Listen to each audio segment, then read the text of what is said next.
Sir ಅವರಿಗೆ ಶುಭ ಸಂಜೆ ನಮಸ್ಕಾರ ತಿಳಿಸುತ್ತಾ ಅವರಿಗೆ ಶುಭ ಸಂಜೆ ನಮಸ್ಕಾರ ತಿಳಿಸುತ್ತಾ ಎಲ್ಲ ಅಭಿಮಾನಿಗಳಿಗೆ ಲಂಗರ್ ಮತ್ತು ಕಿತ್ತೂರು ತಾಲೂಕಿನ ಸಾಹಿತ್ಯ ಪರಿಷತ್ತಿನ ಎಲ್ಲ ಪದಾಧಿಕಾರಿಗಳಿಗೆ ಶುಭ ಸಂಜೆಗಳನ್ನು ತಿಳಿಸುತ್ತಾ ಇವತ್ತು ನಾವು ಕಿತ್ತೂರು ತಾಲೂಕಿನ ಘಟಕ ಸಾಹಿತ್ಯ ಪರಿಷತ್ ಘಟಕದಿಂದ ಸಾಹೇಬರಿಗೆ ಕೃತಜ್ಞತೆಯನ್ನು ಸಲ್ಲಿಸೋದಕ್ಕಾಗಿ ಬಂದಿದ್ದೀವಿ.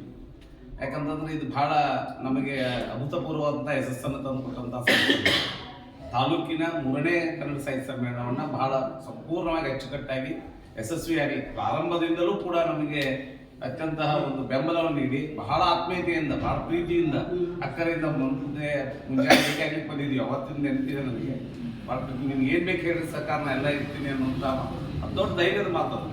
ನಾನು ಇರ್ತೀನಿ ಅಂದ್ಬಿಟ್ರೆ ಮುಗಿದೋಯ್ತು ಅದು ಸಮ್ಮೇಳನ ಯಶಸ್ವಿ ಆದಂಗೆ ಅಂಥ ಒಂದು ಧೈರ್ಯದ ಮಾತನ್ನು. ಮತ್ತು 2ನೇ ಸಲ ಬಂದಾಗ ಇನ್ನೇನಾದರೂ ಕೊರತೆ ಇದ್ರಿ ಹೇಳಿರಿ ಅದು ನಮಗೆ ಅವ್ರ ಮೇಲೆ ಸಂಪೂರ್ಣ ಎಲ್ಲ ಭಾರವನ್ನು ಹಾಕಲಿಕ್ಕೆ ಮನಸ್ಸಾಗಲಿಲ್ಲ. ಯಾಕಂದರೆ ಎಲ್ಲ ಕನ್ನಡ ಮನಸ್ಸು ಕುಡ್ಕೊಂಡು ಇದನ್ನ ಕೆಲಸವನ್ನು ಮಾಡಲಿರ್ತೀವಿ. ಅವರಿಗೆ ಉಪಹಾರ ಊಟದ್ದು ಮತ್ತು ಇನ್ನಿತರ ಜವಾಬ್ದಾರಿಗಳೆಲ್ಲ ಅತ್ಯಂತ ಪ್ರೀತಿಯಿಂದ ಮಾಡಿ